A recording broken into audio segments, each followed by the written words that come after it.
This is a first for me. I have never seen this truck camper floor plan in person before, so let's go check it out. Welcome to HB RV Lifestyle. They call me the Honey Badger because I give it to you straight and transparent about the RV business. This is a 2026 Arctic Fox 1150 dry bath. This is the very first time I have ever seen this floor plan in person. Now, if this is the first time you've seen one of my videos, I do about a 7 to 10 minute walkthrough of the entire truck camper and talk about it without any sound effects, special effects, or weird editing. So let's get started. Now, the very first thing I always point out about Arctic Fox is they overstuff the insulation in their front cap. They use a real fiberglass front cap. Where's your head gonna sit when you sleep? In the front. So where do you want insulation? Where you sleep. Not a lot of manufacturers do that. Now, it is dirty. We got it in from the factory 1 hour ago, so I haven't cleaned it. I haven't washed it. You're gonna see what it looks like gets delivered straight to the you're gonna get to see what it looks like straight delivered to the dealership. Now, these are frameless dual pane windows. See, Lou, I say dual pane windows. Hot water heater, propane, plumbing access, battery disconnect, LED lights on the driver's side, rear, with a power awning, roof ladder, 2 solar panels on top, standard. It does have a slide out.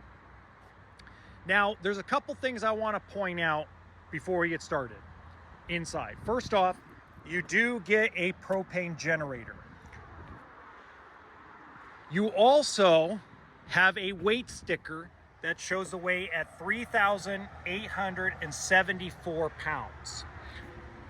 You realistically need, at minimum, a 1-ton long bed dually to actually have this camper.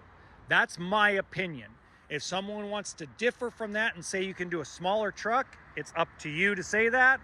But to me, minimum Ford F-350 dually long bed, Chevy 3500, GMC 3500 long bed dually. Okay. Got outside speakers. It's prepped for a backup camera. Now, as you can see, well, first off, I skipped something. I'm sorry. Somebody will get mad at me if I don't point out the Fox landing step. Good stuff. Okay. Now, coming inside, you could see right here, there's not a lot of usable space. You got to kind of squeeze by with the slide out in. But the good news is the slide out is right here. Do, do, do, do, do, do, do. Not too bad. Goes out pretty quick. Okay. Turn on the entry lights. Now, to me, my professional opinion, this is the best insulated camper on the market today. You heard all the freeway noise. Now you don't hear it. Now, I've heard and have been told stories by Arctic Fox camper owners that they camp in freezing temperatures and don't have any issues with their plumbing, their electrical, anything of that nature. That's pretty cool.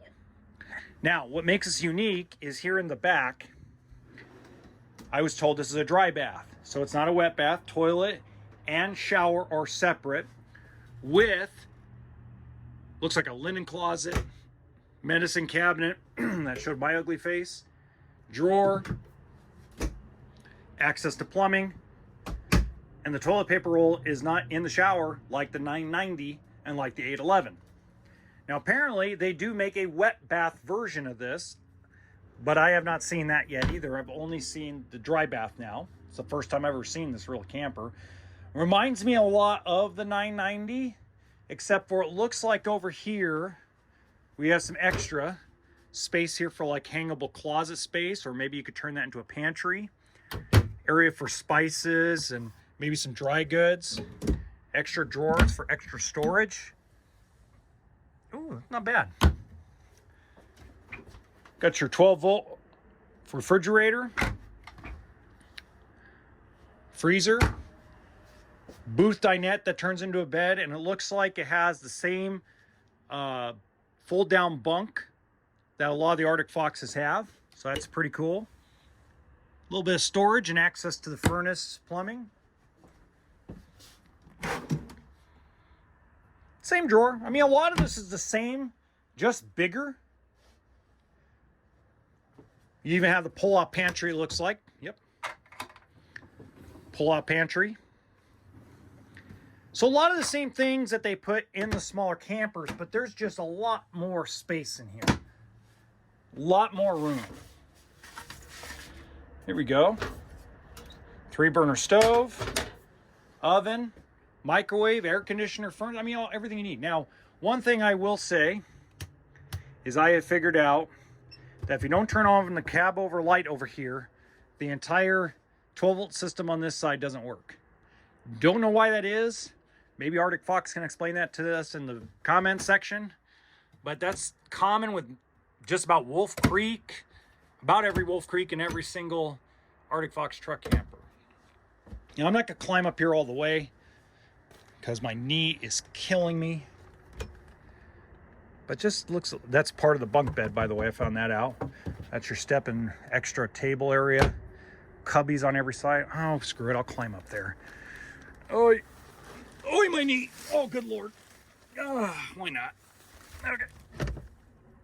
Ooh, little cubby space.